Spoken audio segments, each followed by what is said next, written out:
কিছু কিছু মানুষ মনে হচ্ছে এই দুনিয়ার জগৎ থেকে সে কোনো দিন যাবে না, তাই মনে হচ্ছে। কেননা 11টা মাস খাওয়া দাওয়া করে, ভরপুরভাবে চলাফেরা করে, স্রেফ একটা মাস যা আগের থেকে সিগন্যাল দিয়ে আসতেছে রোজা, আসতেছে রোজা। কত মানুষ খুশির চোটে রোজা রাখে, ছোট ছোট মাসুম বাচ্চারা ও রোজা পর্যন্ত রাখে। আর আজকে কিছু কিছু ইয়াং জেনারেশন বয়স্ক মানুষরা দিব্যি ভালো আছে, সে রোজা রাখতে পারে না। তার নাকি গ্যাসের সমস্যা, তার এমন গ্যাসের সমস্যা আল্লাহ পাক দিয়ে দিবে, শত টাকা খরচ করলেও ভালো আর হবে না।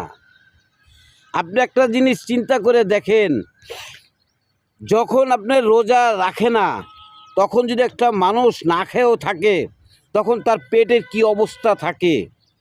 আর এখন এই রমজান মাস, এই রমজান মাসে যে রোজাটা রাখতেছে, তার শরীরের কি অবস্থা দেখেন। তাছাড়া কি সুন্দর ওয়েদার, কি সুন্দর ঠান্ডা হাওয়ার মধ্যে এই রোজাটা আমাদের রাখার জন্য আল্লাহ পাক আমাদের দিয়েছে। এর চেয়ে শান্তি আর কি হতে পারে।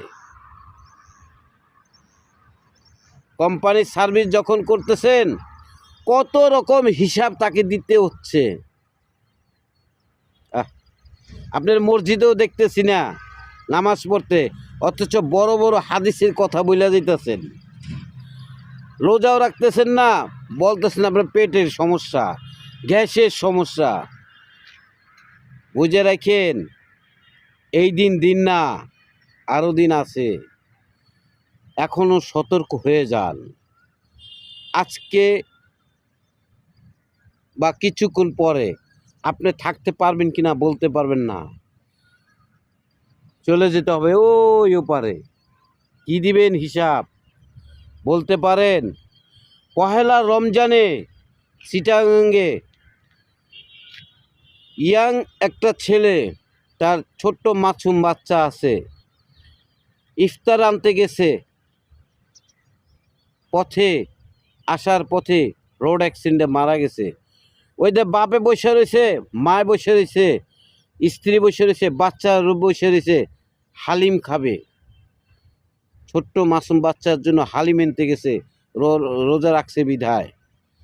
সেই বাবা আজকে 4 দিন হয়ে যাচ্ছে এই দুনিয়ার মায়া ছেড়ে চলে গেছে।